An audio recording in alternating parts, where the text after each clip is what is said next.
De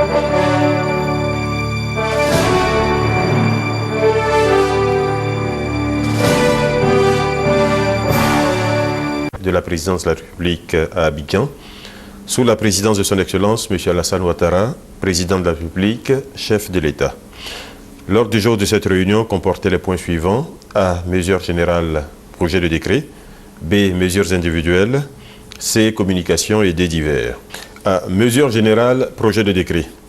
Au titre du ministère d'État, ministère de l'Intérieur, sur présentation du ministre, le Conseil a adopté un décret portant dissolution de la Commission nationale de supervision de l'identification CNSI, créée en 2004 suite aux accords de Linas Marcoussis et dont l'existence, après la tenue des élections présidentielles et législatives, n'était plus justifiée.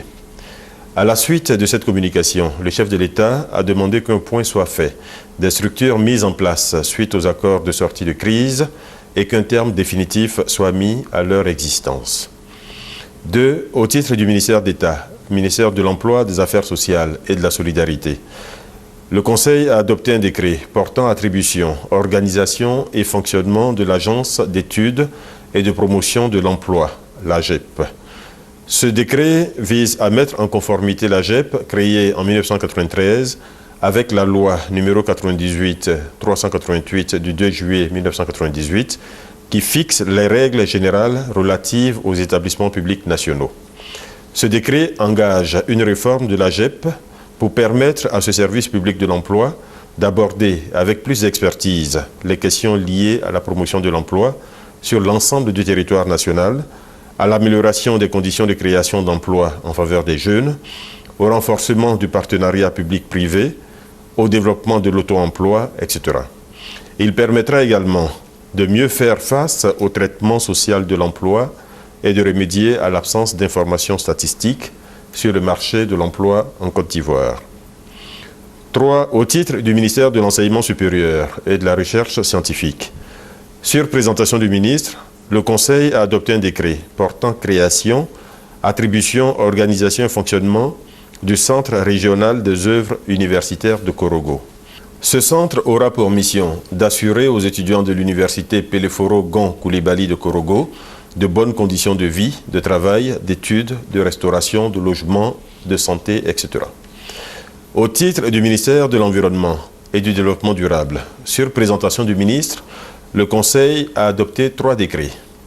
Le premier décret fixe les modalités d'application du principe pollueur-payeur tel que défini par la loi numéro 96-766 du 3 octobre 1996 portant Code de l'environnement.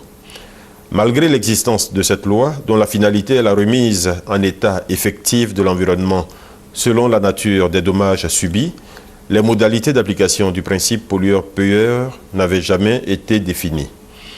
Le décret adopté vise à identifier le pollueur, déterminer le niveau de dégradation de l'environnement, prendre les mesures de réparation des dommages à l'environnement, déterminer la nature du paiement dû par le pollueur en cas de dommages non réparables, promouvoir l'utilisation rationnelle des taxes, redevances et autres amendes pour la remise en état de l'environnement dégradé, ainsi que l'institution en faveur du pollueur à jour de ses obligations d'un recours légal en cas de non-réparation des dommages.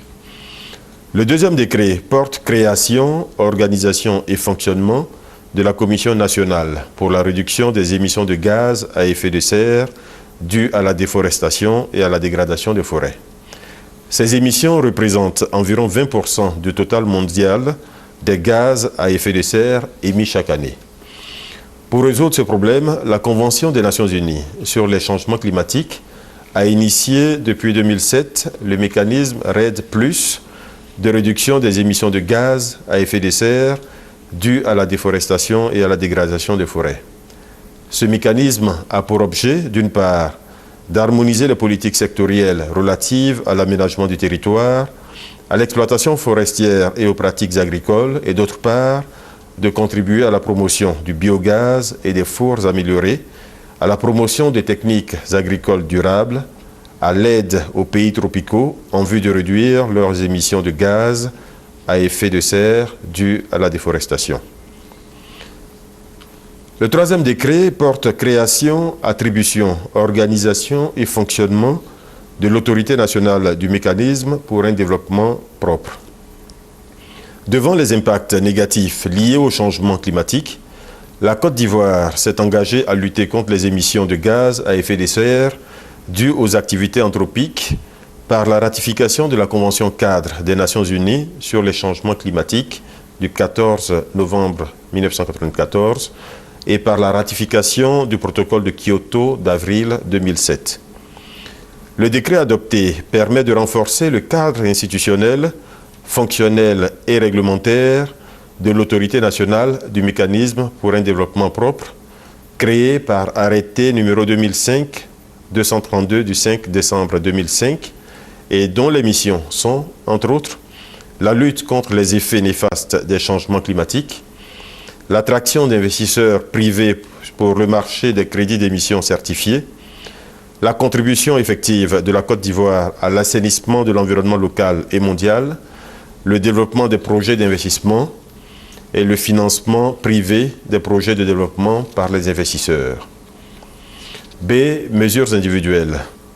Premièrement, au titre du ministère d'État, ministère des Affaires étrangères, le Conseil a adopté un décret portant nomination de M. Philippe Mangou en qualité d'ambassadeur extraordinaire et plénipotentiaire de la République de Côte d'Ivoire près la République de Sao Tomé et Principe, avec résidence à Libreville. Deuxièmement, au titre du ministère de la fonction publique et de la réforme administrative, en liaison avec les ministères concernés, le Conseil a entériné les délibérations de la réunion du comité chargé de l'examen des projets de nomination tenue le 15 octobre 2012 et procédé à des nominations dans 6 départements ministériels. La liste de ces nominations est jointe à la version écrite du présent communiqué. C. Communication. Premièrement, au titre du cabinet du Premier ministre, garde des Sceaux, ministre de la Justice. Le Conseil a adopté une communication relative à l'atelier d'échange sur l'évaluation des politiques et des institutions nationales, CPIA, pour la Côte d'Ivoire au titre de l'année 2011 qui se tiendra le 30 octobre 2012. Cet atelier présentera, entre autres, les modalités de mobilisation des ressources financières en vue du financement du Plan national de développement PND de la Côte d'Ivoire. 2. Au titre du ministère d'État, ministère de l'Emploi, des Affaires sociales et de la Solidarité, le Conseil a adopté 2 communications. Une première communication relative à la mise en paiement de la contribution de la Côte d'Ivoire au budget des recettes 2013 de l'Organisation internationale du travail, OIT. Une deuxième communication relative au budget de fonctionnement du comité interministériel pour la préparation du forum social. Ce comité technique interministériel, organe consultatif, chargé de faire des propositions au Premier ministre, aura pour mission la préparation et l'organisation du forum social, dont l'objectif est de définir des actions concrètes en faveur de la réduction du chômage, de la stabilité de l'emploi et de la relance économique en Côte d'Ivoire. 3. Au titre du ministère de l'Environnement et du Développement durable, sur présentation du ministre, le Conseil a adopté 2 communications. Une communication relative au programme de distribution de lampes solaires high-tech en milieu rural. Le programme de gouvernement du chef de l'État donne la priorité à l'accès à l'électricité de la majorité de la population, surtout en milieu rural. Dans ce cadre, le gouvernement a initié un projet dont les objectifs sont notamment de fournir des lampes solaires aux populations des zones rurales, d'obtenir des revenus carbone et de fournir l'assistance clé en main pour la construction d'une usine de production de lampes solaires en Côte d'Ivoire. Le programme Sunlighting Côte d'Ivoire prévoit précisément, d'une part, le remplacement des lampes à pétrole utilisées par les ménages à faible revenu en milieu rural par des lampes solaires et d'autre part, le reversement de 85% des revenus carbone générés par ce biais à l'État de Côte d'Ivoire. La mise en œuvre de ce projet nécessite un investissement de départ de l'ordre de 1,2 milliard de francs CFA qui sera pris en charge par le budget de l'État. Deuxièmement, une communication relative au paiement du loyer du siège du secrétariat de la Convention d'Abidjan. Convention relative à la coopération en matière de protection et de mise en valeur du milieu marin et des zones côtières de la région de l'Afrique de l'Ouest et du Centre. Le Conseil des ministres a autorisé le paiement du loyer et des charges locatives du bâtiment abritant le siège de cette organisation par le Fonds national de l'environnement FNDE à partir du 1er janvier 2012. Des divers. Premier point des divers, le Conseil a été informé de la tenue prochaine d'un séminaire de formation des forces de l'ordre, FRCI, police, gendarmerie, eaux et forêts, etc., sur les privilèges et immunités des personnels des représentations diplomatiques et consulaires prévus par la Convention de Vienne. Deuxièmement, le Conseil a été informé de la visite de travail qu'effectuera M. José Manuel Barroso, président de la Commission européenne en Côte d'Ivoire les 24 et 25 octobre 2012. À cette occasion, M. Barroso aura des échanges avec un certain nombre d'acteurs de la vie économique et politique ivoirienne, ONUICI, société civile, partis d'opposition, étudiants, etc., procédera à la signature d'un appui budgétaire à la Côte d'Ivoire d'environ 100 millions d'euros et sera reçu en audience par le chef de l'État. Fait à Abidjan le 24 octobre 2012.